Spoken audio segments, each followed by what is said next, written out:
And you're all very welcome to Right to Change Radio. Today I'm going to be joined by Michelle Gavin down in Waterford, who's a shop steward with Debenhams, has worked there for 27 years, and well, we all know, or we're certainly going to know very soon, the situation that Debenhams workers and many, many Debenhams workers throughout the country have found themselves in. And Michelle is going to talk to us now about really what it's like and where they stand after more than 300 days on the picket line. Michelle, you're very, very welcome.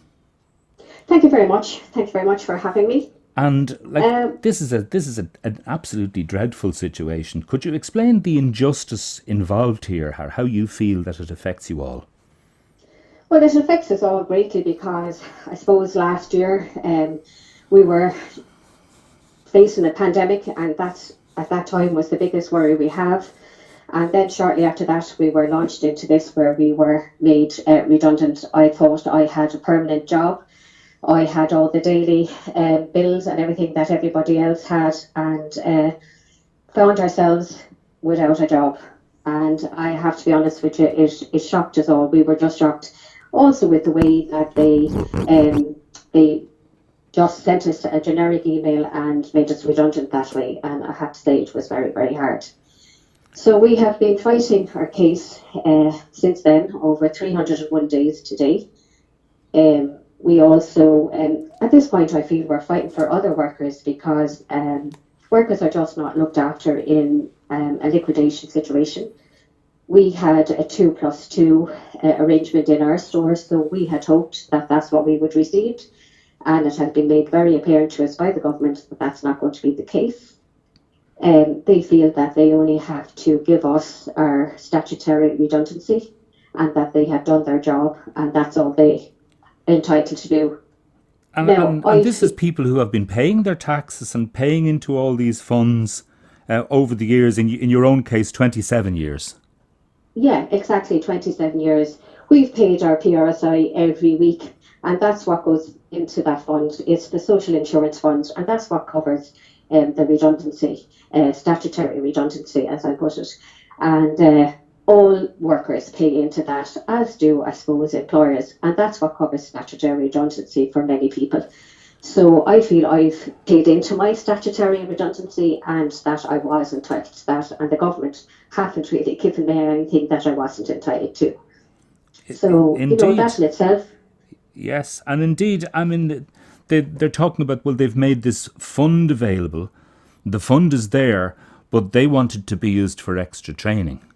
Yeah, well, the fund was, after the negotiations between the government, ourselves, the liquidators, and the appointed Kevin Foley, and that's where the 3 million fund came out of.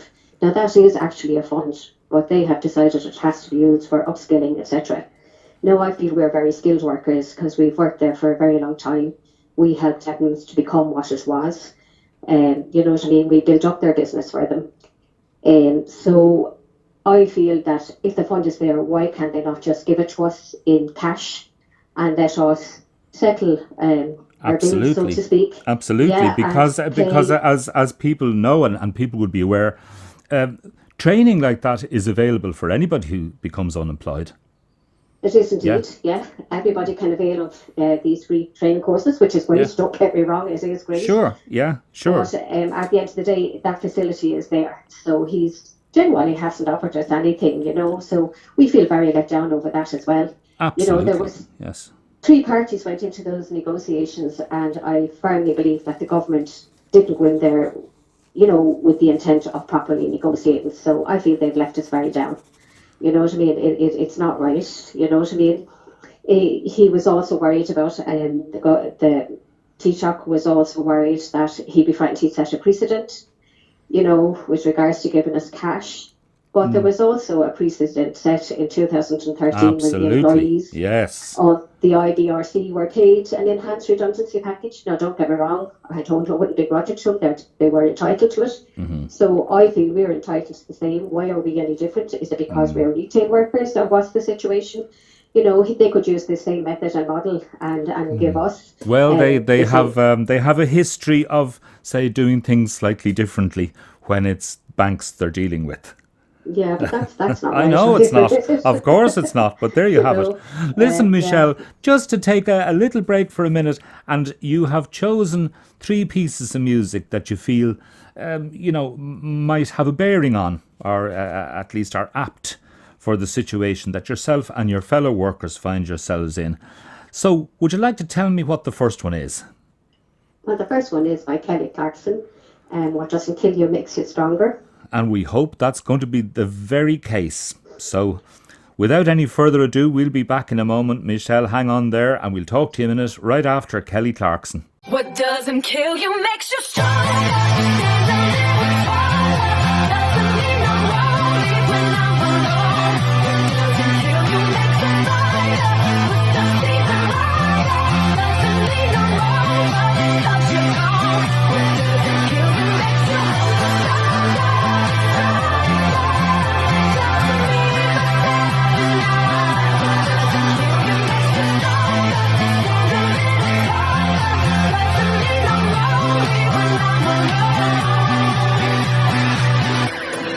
That was Kelly Clarkson, and welcome back now. Welcome back to Michelle from Waterford, Michelle Gavin, who is over 300 days now on strike with Debenhams workers, and it's not on strike, standing on a picket line to try and get what is absolutely your rights. And tell us a little bit about the solidarity between the strikers, because it must take quite a bit of doing to be out there in what has been pretty horrible weather over the last few weeks. How have you all been getting on? Well, we've been getting on great. You know, we have a great little team. All the picket lines are very strong. You know, don't get me wrong now, not everybody did decide that they'd take part in the strike, and that's their prerogative. You know, everybody Sure. has to do what's best for them. But what we have there, we have a great team in all picket lines, and we keep each other going, to be honest with you. And I have to say, my own crowd in Waterford, I'm very proud of them, you know. And we feel it is hard now, don't get me wrong, because the weather some days is just atrocious.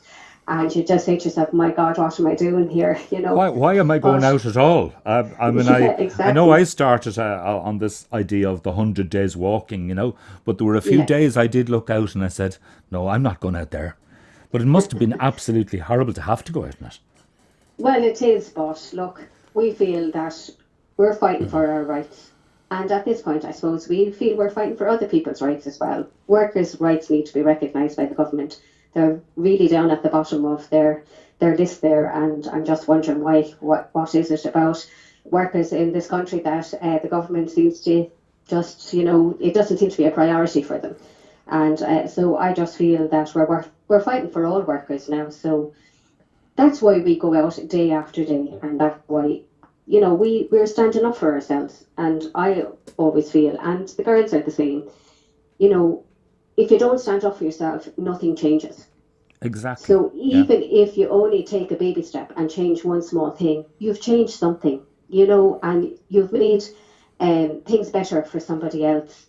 So like the terms and conditions, maybe if you want to call it that we enjoy today, somebody else fought for that, you Absolutely. know. Yeah, so Absolutely. And that's I how think we feel. what a lot of people forget as well is that they're doing this in many ways for their children and for younger generation coming up, because it's not getting any easier. And one of the main things is workers' rights. You know, Yes, that you exactly. don't have this sense of security that a few years ago, and I would put it like before the Celtic Tiger, that people Yeah, said, you studied in school, you got your job, you worked hard at it, and you were all right. That's not yes, the case exactly. anymore. That's not the case No. anymore. And something, I'm going to ask you, Michelle, for a second piece of music. Yeah, my second piece of music that I thought would be appropriate was We Won't Back Down by Tom Petty. By Tom Petty. And I'll tell you what, I think we'll actually dedicate this one especially to Micheál Martin, if he happens to be listening in, because I think this is the message that we've got to give. We've been there for Exactly. 300 days. We won't back down. Here's Tom Petty.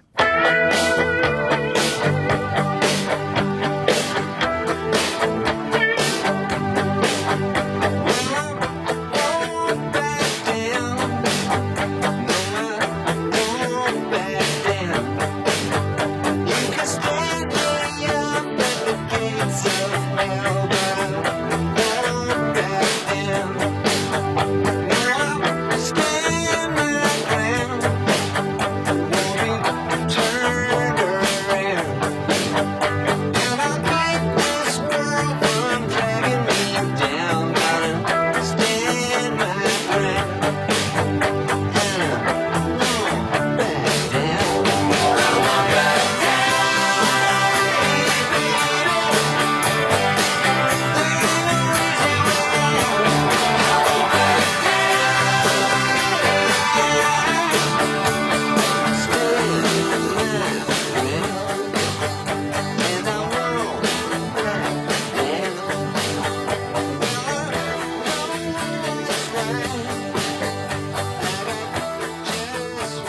there we have fading away there, Tom Petty, the wonderful Tom Petty, and We Won't Back Down. So definitely, I think some people need to have a listen to that, because that is the way. When you stand out for 300 plus days, I think it's actually fairly safe to say, no, we won't back down. So Michelle Gavin, just to finish up there, tell us about the impact on your families. This can't have been, I mean, it's one thing we were talking about going out in the snow and the wet and the rain. We're in the middle of a pandemic. Children are not at school. They have to be minded. How did you manage it? Was there a roster, a rota? Obviously, I presume there was, but it can't have been easy. And no, it's not easy, but the pandemic is very hard because we have all that as well to worry about. You know what I mean? And we do worry because we are all family members. We have parents, grandparents, and as you said, a few of the girls have children who are not in school at the moment. So we do a rota, and people come when they can. You know, some of the people can't come at the minute because they are worried about the pandemic and how high things have been at the moment. And then we have a few that have children, and again, they have to mind those children. So, you know, you're trying to adhere, you know, to the guidelines. So you don't want to be involving other people as much as possible. So, as I said, we just go to and do our rota, and we do it in small groups, and we adhere to the guidelines, and we have our masks, and we do all that, you know what I mean, and we keep our distance. So I suppose it does make it harder. You know, you can't do in the pandemic what you might have done if things were in normal circumstances, if you know what I mean. Oh, well, absolutely. I'm just yeah. wondering, under the restrictions and things like, well, how, for example, has it been with the Gardaí who will be there? I mean, were they supportive, or in what way? Yeah, no, the Gardaí have been great. You know, they don't put in or out on us. You know, they know we're doing everything right. They pass us regularly. So I have to say, you know, fair play to them. They've been very, very good to us. Well, that's great. Yeah, especially when we would be there at night and they pass and make sure you're okay, you know, and things like that. So, no, I have to say I couldn't fault them. They've been very good. Well, that's absolutely great. Great to hear, really. Yeah, you know, and yeah. great to hear that you're all adhering to the guidelines, because that is the type of thing it's very difficult. It's like an added difficulty on top of a difficult situation anyway. Yeah, well, it is, but I mean, you have to adhere to them, you know. We have to look out for ourselves as well, you know, and we have to look out for our families, you know, so that is important to all of us, you know what I mean, as well as worrying about not having a job to go back to, obviously, and the fact that our company well and truly availed of this pandemic to walk away and, as we say, not pay. Yeah, you know, walk away without a buy your leave and just sort of that's it. Yeah, exactly. Yeah, you know what I mean. And they did genuinely use the pandemic to their advantage, which was, you know, but sure. That's unfortunately that's how it's done. You know, that is how it's done. So listen, Michelle, I'm just going to ask you for. First of all, I'm going to ask you for a third piece of music. It's I'm a Survivor, I'm Not Going to Give Up by Destiny's Child. Well, I must say, there's three pieces of music, and if they don't send out a very, very clear message, Michelle, I don't know what does. So here's Destiny's Child.